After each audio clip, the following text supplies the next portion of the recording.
8장 26절, 27절 우리 한번 같이 읽어봅니다. 다 같이 읽습니다. 시작. 그들이 갈릴리 맞은편 거라사인 땅에 이르러 예수께서 육지에 내리심에 그 도시 사람으로서 귀신 들린 자 하나가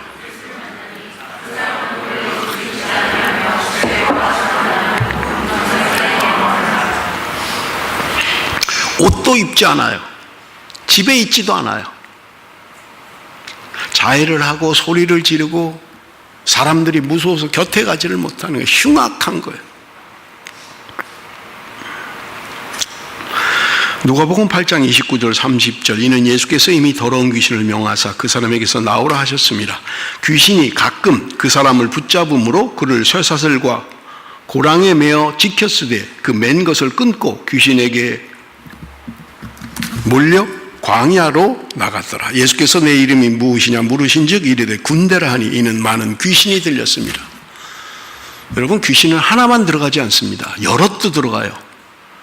여기 오늘 본문에는 군대 귀신이 들어갔다는 거예요. 하나둘이 아니에요. 그 사람을 자기 의지로 생활하지 못하게 만들어버리는 거예요. 제 조카가 귀신 들려서 죽었다고 얘기했잖아요. 그 친구가 하는 말이 머리 위에 뭐가 시꺼먼 게 늘 자기를 따라다닌다는 거예요. 그리고 뭔가를 자꾸 시킨다는 거예요. 하고 싶지 않은데 자꾸 시킨다는 거예요. 엉뚱한 행동, 엉뚱한 말, 어느 때 노래해라, 춤춰라, 막 이상한 말을 시킨다.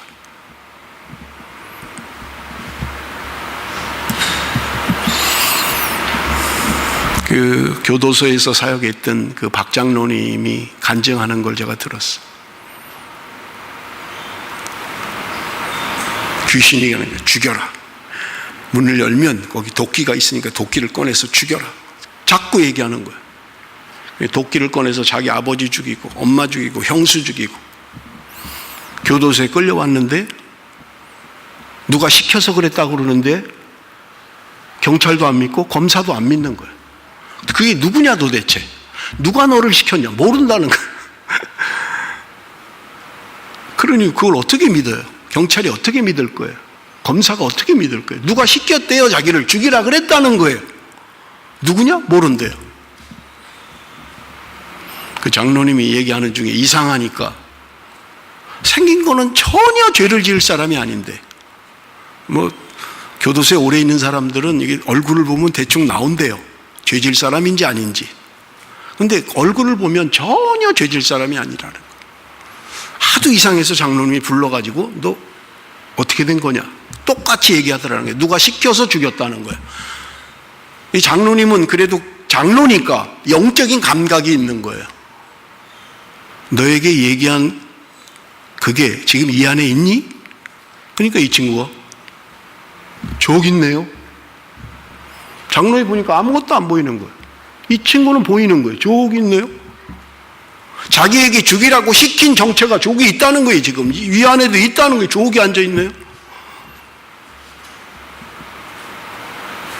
내 의지로 되지 않는 거예요. 귀신이 들려버리니까 씻지도 않고 더럽고 흉악하고 자해하고 소리 지르고 쇠사슬도 끊고 이게 귀신 들린 사람들의 모습입니다. 지금도 다르지 않아요. 지금도 다르지 않아요. 그런 사람이 집에 있다고 생각을 해보세요. 어린 딸이 귀신이 들려 있어요, 지금. 그러니 그 부모가 얼마나 안타깝겠어요. 사랑하는 내 딸이 지금 귀신 들려서 흉악해져 있는 거예요. 여러분, 마가복음에 보면 이 여인이 예수님이 두로에 오셨다는 소문을 들었다는 거예요.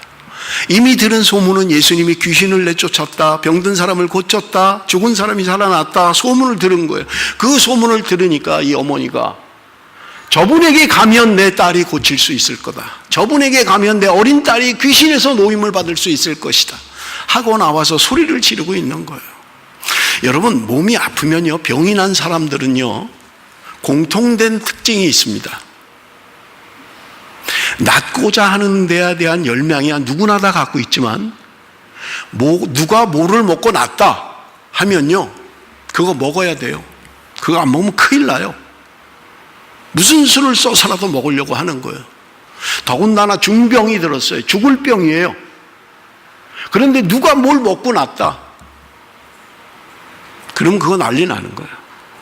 한때 간에 뭐가 좋다 그래갖고 지붕에 있는 뭐에 전 이름도 잊어버렸습니다만 무슨 벌레 같은 게 좋다 그러니까 대한민국에 그냥 집으로 된 지붕이 남아나지 않았다는 거 아니에요. 여러분, 몸이 아픈 사람의 간절한 소망, 낫고자 하는 소망이 있는 거예요. 어린 딸이 귀신 들린 이 여자가 예수님이 귀신 들린 사람을 고쳤다더라. 병이 낫다더라. 안진뱅이가 일어났다더라. 눈먼 자가 눈이 떴다더라. 그러니 그 소문을 듣고 예수님께 달려와서 소리 지르고 하고 있는 거예요. 다시 봅니다. 22절. 가나안 여자 하나가 그 지경에서 나와서 소리질러 이르되 주 다윗의 자손이여 나를 불쌍히 여기소서 내 딸이 흉악하게 귀신 들렸나이다 하되 예수님께서 대답을 하십니다. 23절. 예수는 한 말씀도 대답하지 아니하시니 제자들이 와서 청하여 말하되 그 여자가 우리 뒤에서 소리를 지르니 그를 보내소서. 예수님이 말을 안 하시는 거예요. 그렇게 소리를 지르고 고쳐달라는데 예수님이 말씀을 안 하세요. 제자들이 귀찮으니까 소리를 지르고 하니까 예수님께 이야기해요. 예수님, 저 여자 고쳐서 좀 보냅시다. 그 얘기하고 있는 거예요. 저 여자 소원대로 좀 그 딸을 고쳐줘서 좀 보냅시다. 그 얘기를 하고 있는 거예요. 그러니까 예수님께서 대답을 하십니다. 24절. 우리 한번 같이 읽습니다. 시작. 예수께서 대답하여 이르시되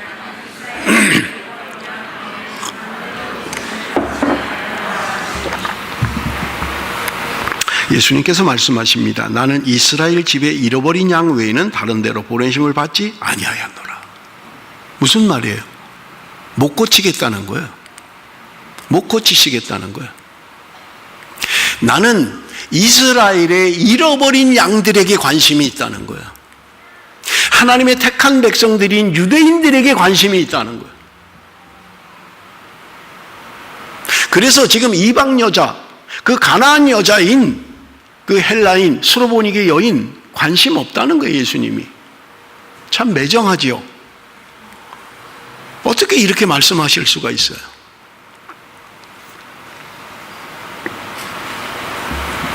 그러니까 그 여자가 이야기합니다. 25절. 여자가 와서 예수께 절하며 이르되 주여 저를 도우소서.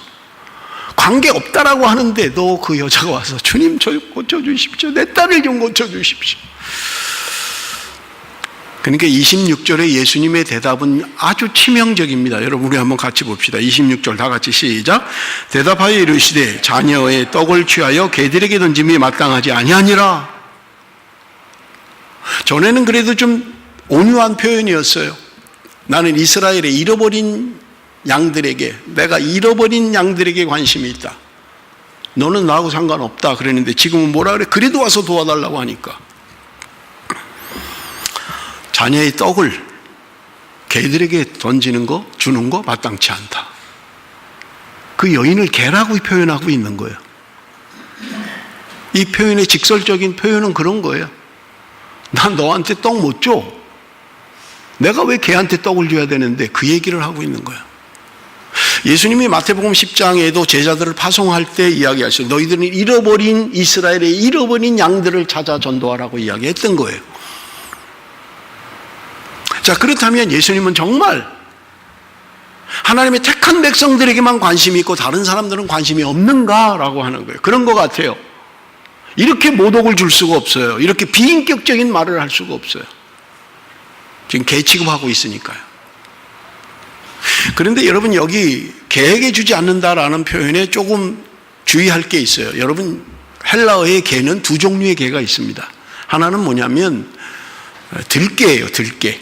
그야말로 주인도 없는, 그래서 그냥 막 썩은 고기를 먹고 그냥 막 사람들을 해치고 그냥 막 누가 지나가면 하고 무섭고 막 이런 개가 하나 있습니다. 들개하고 비슷하죠. 들개죠. 늑대하고 비슷한, 유대인들이 싫어하는, 성경에 개라는 표현이 몇 번 나옵니다만은 대부분 이런 개를 이야기하는 거예요. 그런데 또 한 종류의 개가 있어요. 그건 뭐냐? 우리가 지금 잘 아는 애완견이에요. 애완견. 집에서 키우는 개. 그래서 어떤 사람은 그냥 자식처럼 개를 키우는 거예요.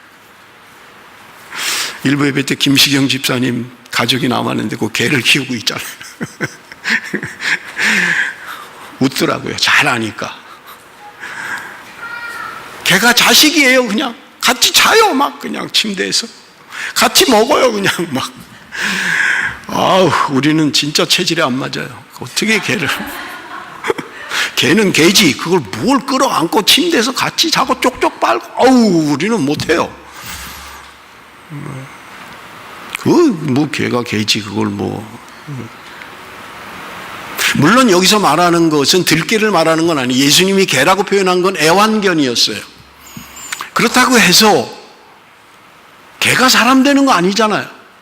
너 꼭 애완견 같아. 그렇다고 그게 좋은 말인가요? 사람에게 쓸 수 있는 말이 아니잖아요. 우리 욕도 참 그런 욕이 개 XX 이런 욕이 있잖아요. 안 좋은 표현이잖아요. 좋은 표현으로 그렇게 하지 않잖아요. 예수님께서 아무리 애완견을 표현을 했다 하더라도 어떻게 사람을 개에게 비교를 한단 말이에요. 그런데 지금 예수님이 그 여인을 향하여 개라고 표현을 하고 있는 거예요. 이쯤 되면 여러분 어떻게 하시겠어요? 아무리 뭐 소원이 있어도 고침받길 원해도 이 정도 비인격적인 대우를 받고 이런 모욕적인 언사를 들으면 어떻게 하시겠어요? 욕을 하고 떠나든지, 그래 잘났다 니네 잘 먹고 잘 살아라, 그래 교인들 기독교인들 그래 니네 잘났다, 다시는 안 온다 내가, 이를 갈지 않겠어요? 그런데 그렇게 예수님께서 말씀하시는데 여러분 이 여인의 말을 보세요. 27절 우리 한번 같이 읽어봅니다. 27절 다 같이 시작. 여자가 이르되 주여 올소이다마는 개들도 제 주인의 상에서 떨어지는 부스러기를 먹나이다 하니. 그 정도 되면 그냥 갈 줄 알았는데 이 여인이 한술 더 뜨는 거예요. 주님 맞습니다. 그렇습니다. 저는 개와 같은 사람입니다. 그러나 그 개도 주인의 상에서 떨어지는 부스러기를 먹지 않습니까? 저에게 그 부스러기를 좀 주십시오. 제가 떡을 달라는 게 아닙니다.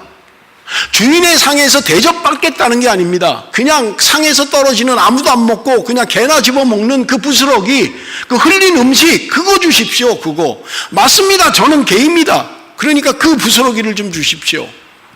얼마나 간절했으면, 얼마나 그의 소원이 간절했으면, 그의 딸로 인해서 얼마나 고통을 당했으면, 주님 맞습니다. 저는 개입니다. 그 상에서 떨어지는 그 부스러기라도 좀 주십시오. 그 얘기를 하고 있는 거예요. 28절 예수님께서 그 이야기를 듣고 대답하십니다. 이에 예수께서 대답하여 이르시되 여자여 내 믿음이 크도다. 내 소원대로 되리라 하시니 그때로부터 그의 딸이 나으니라. 저는 설교 제목을 이 본문 28절의 말씀을 그대로 인용을 했어요. 여자여 내 믿음이 크도다. 여러분 성경에 예수님께서 믿음을 인정한 사람들이 많지 않아요. 사실은. 더군다나 내 믿음이 크도다라고 이야기한 사람은 이 가나안 여인밖에는 없어요.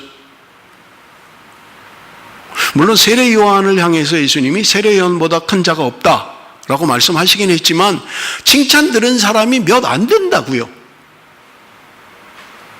그런데 더군다나 지금 유대인들이 개 취급하고 있는 그 이방인, 그 가나안 여자, 예수님이 그 여자를 향하여 이야기하고 있는 거예요. 내 믿음이 크도다. 저는요 이 말씀을 묵상하면서 도대체 예수님이 인정하는 그 큰 믿음은 도대체 뭔가? 무엇을 주님은 크다라고 이야기하시는가? 이 여인의 어떤 점을 보고 예수님은 내 믿음이 크도다라고 이야기할까? 예수님이 무슨 모독을 주고 핀잔을 주고 그래도 그냥 끝까지 막 그냥 물고 늘어지고 그냥 막 하는 강청하는 기도, 우리가 뭐 하잖아요. 재판관에게 그냥 끊임없이 아침이고 밤이고 가서 내 억울함을 해결해 주십시오. 그런 강청하는 기도의 비유로 지금 예수님이 이걸 말씀하시는 걸까? 아니에요.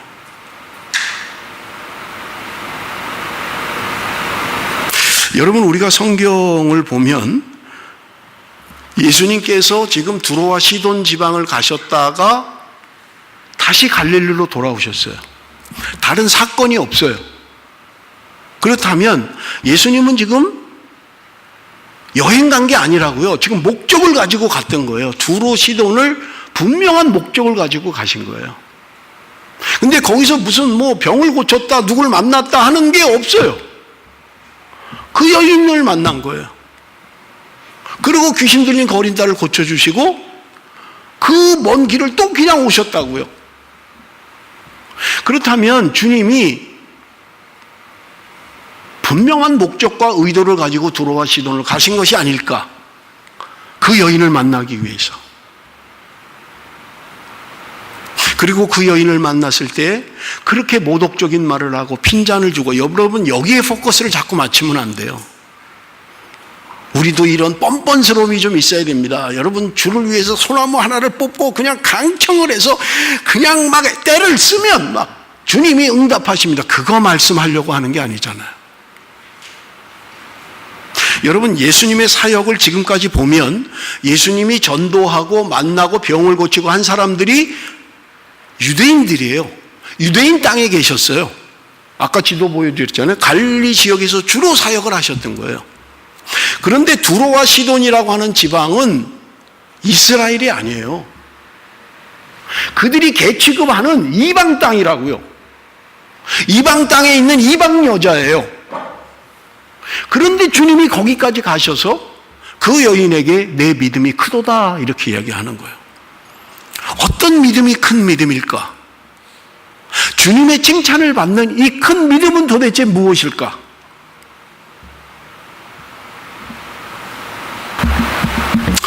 여러분, 뭐가 큰 믿음입니까? 여러분, 그 공동번역에도 보면 여인아 참으로 내 믿음이 장하다, 이 내 믿음이 크도다라는 표현이요, 이 정도가 아니에요. 내 믿음이 크도다 정도가 아니라고요. 원어의 의미는 훨씬 더 깊어요. 뭐 great, 너 신앙 정말 위대해. 뭐를 가지고 지금 주님이 이러시는 걸까? 나도 그런 인정을 받기를 원하는데, 나도 이런 큰 믿음의 소유자가 되기를 원하는데 뭘 보고 주님이 내 믿음이 크다라고 말씀을 하시는 걸까? 여러분, 첫 번째는요, 일단 예수님이 두로와 시돈을 가셨다는 것 자체가 센세이션입니다. 예수님의 구원 사역은 하나님의 택한 유대에 머물러 있는 게 아니라는 거예요. 전 우주적이고 모든 민족이 대상이라는 거예요. 잃어버린 양들을 찾아 나서시는 그 주님의 모습은 사도행전에서 이야기하는 것처럼 예루살렘과 유대와 사마리아와 땅끝까지 이르러 내 증인이 되라. 예루살렘이라는 도시, 예루살렘이 포함되어 있는 나라 유대, 그리고 원수의 나라 사마리아, 그리고 땅끝까지. 예수님은 언제나 자신의 백성들에게만 국한되어 있지 않았어요. 하나님의 나라는 하나님의 백성들로만 국한되어 있는 그런 하나님의 나라가 아니라 모든 민족, 유대인들이 그렇게 욕을 하는, 사람 취급하지 않는 그들일지언정 하나님의 구원의 대상이라는 것을 주님은 분명하게 보여주고 계신 거예요. 또 하나는 뭐가 도대체 큰 믿음일까?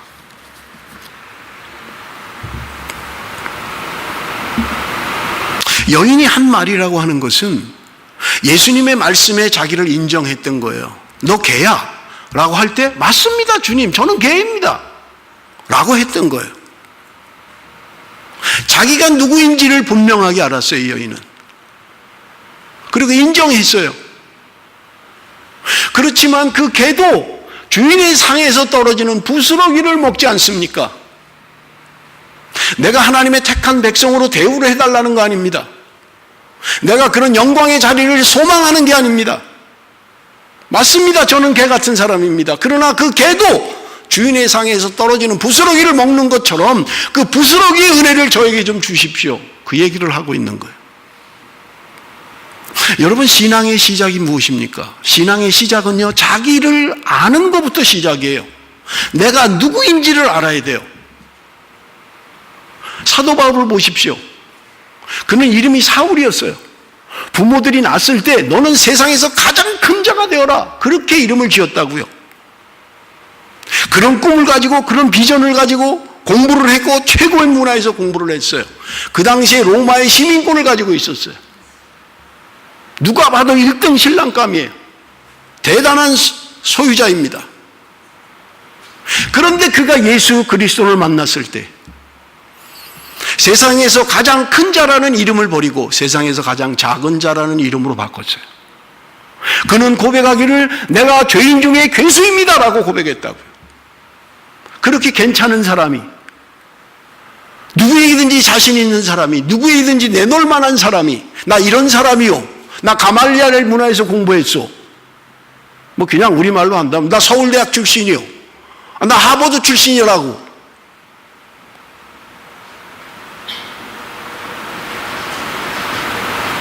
그런데 그가 예수 그리스도를 만났을 때 내가 이제까지 소망하고 바라는 것 나는 다 배설물로 여긴다. 그거 중요하지 않다, 나에게는. 그리고 나는 세상에서 가장 작은 자다. 신앙의 출발이라고 하는 것은요, 내가 누구인지를 아는 것에서부터 출발해야만 합니다. 내가 누구인지를 모른다면 여러분, 우리는 신앙생활 아직 시작도 하지 않은 거예요. 그런데 언젠가부터 나는 괜찮은 사람이에요. 신앙에 있어서도 나는 언젠가부터 괜찮은 사람이에요. 대우받아야 될 사람이에요. 칭찬 들어야 될 사람이에요. 인정받아야 될 사람이에요. 은연중에 내가 이런 자리에 와 있는 거예요. 나는 원래부터 신앙생활 잘한 것 같고, 나는 원래부터 의인이었던 것 같고, 나는 원래부터 괜찮은 성품인 사람인 것 같고, 천만에요. 내가 누구인지를 모릅니까? 내가 어떤 존재인지를 모릅니까? 철저하게 자신이 누구인가를 알아야 돼요. 내가 어떤 존재인가를 알아요. 누군가를 향해서 지적을 하고 책망을 하고 그렇게 잘났습니까? 그렇게 대단합니까? 뭐를 가지고 비교를 한단 말이에요? 남보다 조금 나은 거 가지고 비교하는 거예요? 아니, 나는 그래 10억씩 도둑질하질 않는다. 나는 1,000만 원밖에 안 했어. 그래요? 그게 비교가 되는 거예요? 나는 예수를 믿어도 그렇게는 안 믿는다. 그게 되는 말이냐고요. 스로보니게 여인, 그는 철저하게 자신이 누구인가를 알았던 거예요. 그래서 다윗의 자손 예수 그리스도 그분이 아니면 누구도 내 어린 딸을 고칠 수 없다는 걸 알기에 그는 본문 가운데 3번씩이나 주님이라고 이야기했던 거예요. 주님. 여러분, 이 표현은요, 우리는 그냥 너무 기독교 문화 속에 사니까 뭐 예수, 주님, 뭐 하나님 그냥 쉽게 이야기합니다만은 주님이라는 말이 쉬운 말이 아니에요. 예수가 나의 주인이라는 말이잖아요. 예수가 나의 주인입니다라는 고백이라고요. 이게 쉬운 표현이 아니잖아요. 근데 우린 너무나 쉽게 하고 있잖아요. 아무렇지도 않게. 주님은 전혀 주인이 아닌데, 여전히 내가 주인인데 입으로는 주님. 내가 언제 네 주인이냐? 내가 언제 네 주인이야? 그러니까 마태복음 7장에 이야기하고 있잖아요. 내가 예수의 이름으로 선지자 노도를 했습니다. 예수의 이름으로 귀신을 내쫓았습니다. 예수의 이름으로 권능을 행했습니다. 주님이 나 너 몰라. 말이 안 되잖아요. 예수 이름으로 선지자 노릇을 했는데, 예수 이름으로 목사 노릇을 했는데, 예수 이름으로 귀신 내쫓았는데, 예수 이름으로 능력 행했는데 주님은 나 너 몰라 라고 말씀한다는 거예요. 말이 안 되잖아요. 여러분 두려워하셔야 돼요. 오늘 주님이 내가 주님 앞에 섰을 때 나 너 몰라. 지금은 돌아가셨습니다마는 부산에 장전제일교회라는 교회가 있어요. 제법 큰 교회예요. 제가 대학원 다닐 때 거기 목사님이 기도원에 와서 집회를 하면서 간증을 하는 걸 들었어요.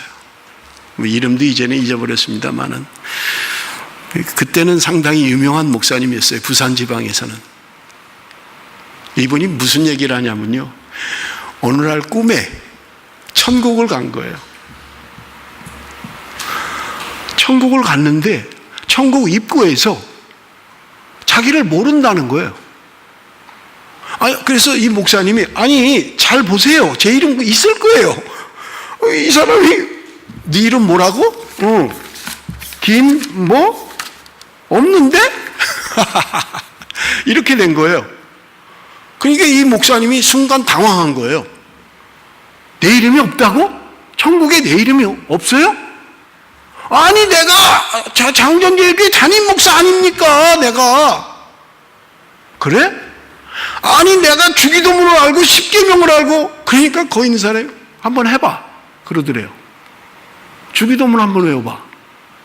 아니 내가 평생 주기도문 했는데 하늘에 계신 우리 하다가 안 나오는 거예요. 그렇게 수없이 하는 건데 아니 뭐 구역예배 가도 하고 철야기도 하도 아니 주기도문을 못 외우는 목사가 어디 있겠어요? 주기도문요? 아이 그거야 내가 하죠. 하늘에 계신 우리 아버지 하는데 중간에 딱 막혀버린 거예요. 생각이 안 나더래 이 목사님이. 우물우물우물 하고 있는 거예요. 거봐 너 못하잖아. 이 목사님이 꿈을 깬 거예요. 하나님 앞에 얼마나 회개했는지 모른다는 거예요. 내가 너무 형식적으로 했구나. 주기도문 사도신경, 우리도 사도신경 하잖아요. 매 주일마다 하는데 형식적으로 하는 거예요. 형식적으로 입에 주문처럼 외우는 거예요. 그냥 연불 외우듯이 하는 거예요. 아무 의미도 없이. 기도하라 그러면 주여 하는데 전혀 주님은 주인이 아니에요. 믿습니다 하는데 안 믿어요. 주님 안 믿어요. 믿으면 그렇게 할 수가 없지. 믿는다면 그렇게 할 수가 없죠. 살아가는 삶을 보나 내용을 보나 살아가는 질을 보나 주님 없어요. 안 믿는 사람이나 별반 차이가 없는 거예요.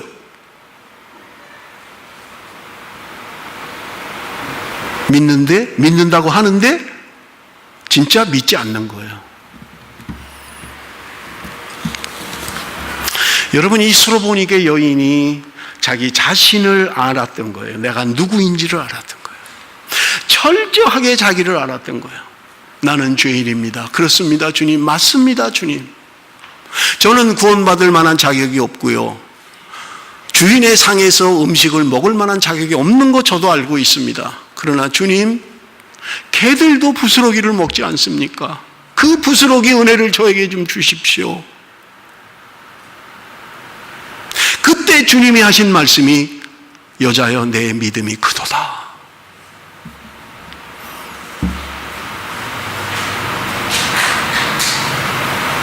저는 말씀을 준비하면서 내가 이런 모습은 혹시 아닌가? 언제부터인가 대접받는 게 당연하고 언제부터인가 상석에 앉는 게 그저 당연하고 목사로 인정받는 게 당연하고 언제부터인가 그렇게 젖어서 정말 하나님의 은혜를 잊어버리고 마치 나는 언제부터인가 의인이었던 것처럼 나는 그렇게 성품이 괜찮은 사람으로 살아왔던 것처럼 전혀 아닌데 나 자신을 잊어버리고 받는 것만 바라보고 대접만 바라보고 그것 조금 안 하면 섭섭하고 누가 말 한마디 하면 말 한마디 시험 들고 언제부터인가 스스로 의인이 되어서 마치 당연히 구원받아야 할 사람인 것처럼 그렇게 행세하고 있지는 않느냐 하는 거예요. 순간순간마다 주님 앞에, 주님, 나는 죄인입니다. 내가 그럴 만한 자격이 없습니다. 내가 이 자리에 서서 설교할 만한 자격이 없는 사람입니다 라고 생각하지 않는다는 거예요. 마치 당연한 것처럼. 스로보니게 여인은 주님 앞에 그렇게 나와서 무릎을 꿇고 소리를 질렀던 거예요. 주님, 제가 죄인입니다. 알고 있습니다. 내가 누구인지 압니다. 그러기에 당신의 은혜를 구하는 것입니다. 부스러기 은혜라도 당신이 주시기를 기다리고 있는 것입니다. 다윗의 자손이여, 나를 좀 불쌍히 여겨주십시오. 주님이 그럴 때 그 여인을 향하여 여자여, 내 믿음이 크도다. 네가 누구인지 알고 있구나. 너에게는 내가 필요하구나. 온갖 것 다 해봤습니다. 굿도 해봤고요, 좋다는 의원도 찾아가 봤고요, 좋다는 병원도 다 찾아가 봤는데 안 되는 걸 알았습니다. 주님만이 하실 수 있는 걸 알았습니다. 로마서 5장 8절 우리 한번 같이 읽습니다. 로마서 5장 8절 다 같이 시작. 우리가 아직 죄인 되었을 때 그리스도께서 우리를 위하여 죽으심으로 하나님께서, 내가 아직 죄인이에요. 받을 만한 자격이 없어요. 하나님의 사랑을 받을 만한 자격이 없어요. 그런데 우리를 위하여 죽으심으로 하나님께서 우리에 대한 자기의 사랑을 확증하셨다는 거예요. 내가 조건을 갖췄기 때문에 구원받은 거 아니라는 거예요. 내가 그럴 만한 자격이 있기에 하나님의 자녀가 된 거 아니라는 거예요. 전혀 그렇지 않은데, 나는 여전히 죄인인데 하나님의 은혜로, 하나님의 사랑으로 하나님의 자녀가 되었다라고 말씀하고 있는 것입니다. 사랑하는 성도 여러분, 말씀을 맺겠습니다. 나는 누구입니까? 나는 누구를 의지하고 있습니까? 나는 누구를 믿고 있습니까? 나를 위하여 십자가의 보혈로 나를 값주고 사신 그분, 지금도 눈동자처럼 나를 바라보시며 나와 함께 하시기를 원하시고 주님과 함께하는 삶을 살기를 원하시는 그분. 그런데 오늘 나는 여전히 그분으로부터 도망치기를 원하고 그분으로부터 떠나기를 원하고 내가 주인 되기를 원하고 내 인생의 쾌락을 위하여 살기를 소망하는 그런 삶을 살고 있지는 않습니까? 사랑하는 성도 여러분, 스로보니게 여인처럼, 가나안 여인처럼 내 자신을 아는 것부터가 신앙의 시작입니다. 그렇습니다. 주님, 저는 죄인입니다. 저는 구원받지 못하는 것이 당연한 것입니다. 그러나 나 같은 것을 하나님이 사랑하셔서 구원해 주시니 감사합니다. 그 감격, 그 은혜, 그 사랑이 날마다 내 삶 가운데 사무치고 깨달아지고 알아져서 그 은혜 갚는 것으로도 부족한 삶, 누가 말 한마디 하는 것으로 시험 들고 누가 뭐 말 한마디 하면 삐지고 신앙생활 하니 안 하니, 여러분, 주님의 자녀의 태도도 아닙니다. 나 자신을 알아서 주님의 은혜를 구하고, 주님밖에는 없습니다. 주님의 은혜가 아니고는 살 수가 없습니다. 은혜 아니고 살 수가 없습니다. 날마다 그런 고백이, 그런 감격이, 그런 기쁨이 저와 여러분의 삶에 있으시기를 주님의 이름으로 축원합니다. 기도하겠습니다.